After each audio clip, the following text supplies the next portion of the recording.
Sasa timu kama hii Everton inajua tuko na hasira gani? Everton inajua hasira gani tuko nayo? Yaani inajua uchungu gani ya Chelsea tuko nayo? Yaani kuambia kile tunaenda kufanyia Everton. Kile tunaenda kufanyia Everton. Niko sure. Yaani tutashangaza dunia mzima. Yaani ile uchungu tuko nayo.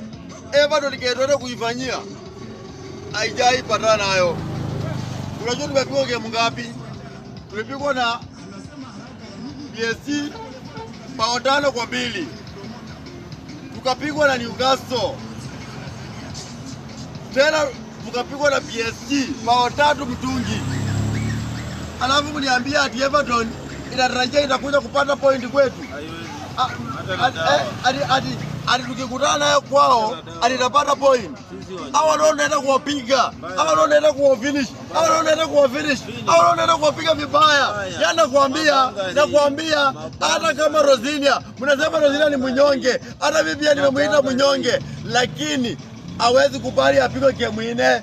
Unapigwaje game nne? Kupigwaje game nne? Na kama Rozinia anaweza pigwa bao 4, hata Rozinia basi, hata msingoje mkataba. Hata hiyo mkataba mliweke iishe. Hakuna vile tutakubali tupigwe game nne. Tupigwe game nne zini wajinga. Mwezi kubali. Hao tu Everton ni finish.